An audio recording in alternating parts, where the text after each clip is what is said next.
saw a lot of Jerome Baker with the first group today. What did you guys like about how he did Thursday? Made plays. I mean, that's all we're looking for guys to do is get lined up, be in the right spots, and find the ball and make plays. That's it. Adam, will Mike call update? Yeah, I mean, I don't know the exact amount of time he's going to miss. I mean, but it's going to be a little bit. We're still gathering information. You know how that works. We think we have things diagnosed, and then, is anything else going to come up? We just want to make sure that we know all the details of, the injury. How have you seen Ryan evolve in the area of holding teammates accountable, and we kind of saw that today? I think it can be difficult because you're trying to keep the tempo of practice, and you can't kick a guy out of the huddle all the time. You can't shut it down all the time and have big discussions. I think it's a feel, timing. When's the right time to be like, you know what, we're not right here. We need somebody else in here. He was right today. That's what he did. I mean, I would have been upset if I was him because he knows what the result in the game would have been. It would have been painful for him for sure. So I think he was in the right, kind of making an example there. So, when he does things like that, I think for our offense that's a good thing.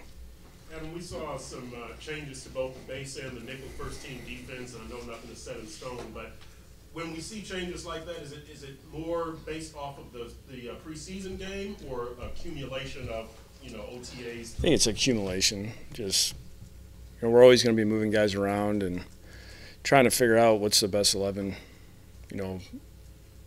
Whether it be offense, defense, special teams, we're always going to be challenging guys, keep competition alive. We need guys to win their job every day. When you watch the tape of yesterday, about some guys you said you watch the tape, particularly the defense, what did you see? Yeah, obviously, I thought Baker played pretty good. We didn't play as well as we wanted to. I know Matt wasn't real happy. I know the coaching staff wasn't real happy. So, we need to have a better performance this next game. Adam, how is Minka developing throughout camp through the preseason? You had him with the first team today. I mean, he picks things up very quickly. The amount of time he puts in by himself is probably more than I've seen in a lot of players, especially a rookie. The guy's a relentless worker, and that allows him to go out there, play fast. And he just has football savvy. You can throw him in a lot of different situations. He understands, what's going on. Probably a little bit of where he went to college, who trained him. So, he has, that combination allows him to come out here and do a lot of the things he does. Minka talked today a little about playing all those different positions that you guys have. Are you guys cognizant of how much is on his plate and when to put him where? Yeah. That's always going to – it's really right now it's like how much can he absorb? And then I'm sure at some point I can't give you an exact date when we say, okay, this is what we're going to do. The more you can do, the better. You just never know what's going to happen in a game where when you have guys that can play multiple spots. That's why I always felt like Bobby was good for us because we had him at nickel, but he could always go outside. There was just a lot of jobs he could do. And, at some point we'll probably get to be able to say, like, here's your 2 spots or here's your 3 spots that you're going to be working at majority of the season. And then if we need you to emergency role, he knows what to do. He's heard those calls. He's played those spots before. You mentioned Bobby. He plays an outside corner today. Is that something that you anticipate more of him going forward? We're really, it's about getting our best 11 on the field. If that's what it is, that's what it is. We're just going to keep competing, and I think that's something that Bobby's the one guy that's able to do that, and he can give those receivers fits because he's aggressive at the line of scrimmage. He can run with them. He can get his hands on the ball. He's very aware of concepts, which gives him an advantage over, a lot of corners. What would you assess was the issue with the first team defense in terms of how easily Tampa Bay was able to drive downfield? I mean, we were not good in just fundamental things, you know, getting our stances, getting aligned, making sure we're, you know, in the right gaps. I mean, we have to do a better job of that. That was such a point of emphasis from the start of camp. Didn't get it done. You know, that's where it was nice today to see when you get 20 and 91 out there, all of a sudden things look a little different because those guys, you know, they grab a hold of what's supposed to happen. And if somebody's not right, they make sure it's right. You know, you don't have to say much when those two guys are around. You know, that's where, you know, we need other guys to keep stepping up and being able to do that if they're not in there. I mean, we went 10 games without Rashad 2 years ago. You know, last year we were fortunate to where he was able to play every game. You know, we have to understand when one of those guys they're not in there, somebody else has got to step up. Did you see Adam McMillan on Thursday? Like it was the first 14 plays of his NFL career. So I mean, we got to keep working, and you know, we expected it. You know, he was pretty juiced up before the game. We just get now that's kind of done, and now we're moving on to the next one this week. Just keep getting better, and when we hit that game, just play fast and make plays. With Devontae, it's kind of hard to assess what's going on there because Xavier knocks down just about every pass thrown at him. Is that Xavier's really good, or is Devontae not running crisp enough routes? I think Xavier's really good. I mean, he's a hard guy to throw against. I mean, it doesn't matter who's been on him. And all the receivers. I mean, he's playing situational football really, really well right now. You know, he had that last knockdown. He was daring them to run by him. You know, it's not what I called. So I mean, Devontae did what he was supposed to do. You know, and I thought it was unfortunate that he kind of like jammed his finger up there, you know, in the middle of that one period, because I finally felt like we were getting a little bit of a rhythm there, to where we had some, you know, a lot of man coverage going on in that period, and then you know he had to duck out, which you know we still had a few plays left.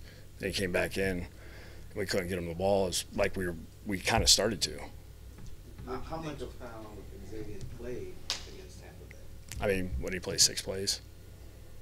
I mean, he didn't play that many plays. I mean, I thought, you know, he uses the other hand on that ball from the sideline. He probably gets his finger on it. I mean, I was standing right there. That thing was as tight as you get.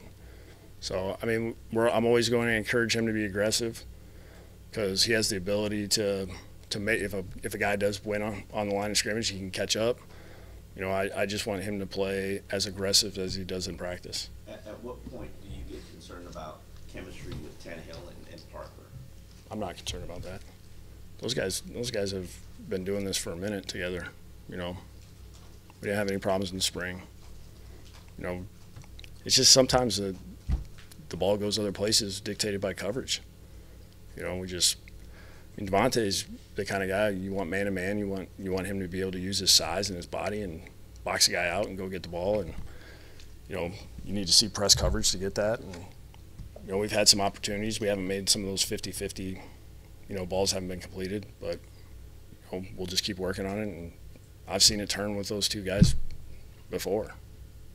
Adam, was there significance or meaning today to the rookies getting their stickers on their helmet for the first time? Well, they had to have them for the games. Well, for the game, but I mean, There you go. That was it. that was the marker. Yeah, that's a lot of work for Joe and those guys. I'm not trying to make the equipment guys mad. Adam, Mike Gesicki was telling us nobody outside of this building thinks that he can block.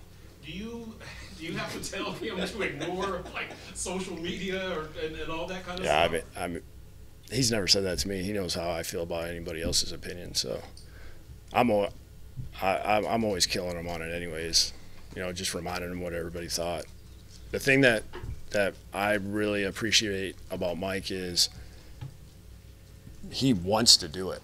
He wants to get better at blocking, and he doesn't want to be a guy. He doesn't want to be a receiver. And I see him go out there and he tries to do it, and he'll get crushed a couple of times, but you don't see him shy away from it the next time. You know, I've seen tight ends in the past that happens, and then they don't want no part of it because they don't want to be embarrassed. He just lines right back up and does it again. So, you know, we'll keep getting better in that area, and I like that he's embracing it. and he wants to be able to be left on the field. He doesn't want to get taken out, and everybody says, oh, you know, like Omar thinks, like when he goes on the field, it's pass. So How has Tankersley done since last season to now? I think we've had ups and downs. You know, that's the hardest thing about playing corner at this level. It's the consistency. You know, it's being able to come back from getting beat, because you're going to get beat at this level. And I think he's had good days where it looks like, okay, here we go. And then we've had days where he's probably wanted him back. And we just got to keep finding that consistency. That's why we have training camp. That's why we have preseason. That's why we have all this time to get ready for the regular season to, you know, get your mind right, get better at, you know, your craft. And, you know, that's what he's trying to do. Adam, with guys like Minka, Gesicki, Baker, how soon do you know that you can throw a bunch of stuff at him and it's going to be okay with them? You know what I mean? It seems like you have. Yeah, I don't. Those guys, we don't have any. I mean, they're just running through walls right now. I mean, it's just the way they operate day to day. I mean, if you walk in this building and, you know, everybody's gone, they're around. You know, they can see there's opportunity for them to play. You know, and at the end of the day, that's what everybody wants to do. And sometimes when you get rookies that are hungry and want to get out there, you know, they'll go earn jobs. That's good. Is there anything, I guess, worried about Kenny Still's ankle? We're still trying to figure out, like, how he keeps trying to get out there. We're trying to make sure that he's going to be okay. You know, he tried to run with the team yesterday. We had to hold him back from that. He was trying to go out there today. But I want to make sure that he's healthy before we I don't want this to be a thing that's going into the season or we're 4 weeks in and he's still hurt. I don't want to do that because we keep having setbacks. So we'll be smart with this. Is this a good opportunity for some of those other receivers, Albert and Jakeem, to get that work with Tannehill? 100%. That's why we talked about in the spring about Jakeem and Albert kind of working with Ryan, and we kind of came to it's going to work out. And it usually does. You know, we can do different personnel groupings to get those guys in there with them, and I think Ryan's done a good job of trying to grab those guys after practice and keep working on certain, you know, routes and the timing of things. So, but this usually happens, especially with wideouts in training camp. You usually have one or two that are missed times, and then the next guy has to step up. Sometimes it's good because now you get thrown in the fire. It's like you have to know what to do. So, you know, that's why everybody has to stay up on it.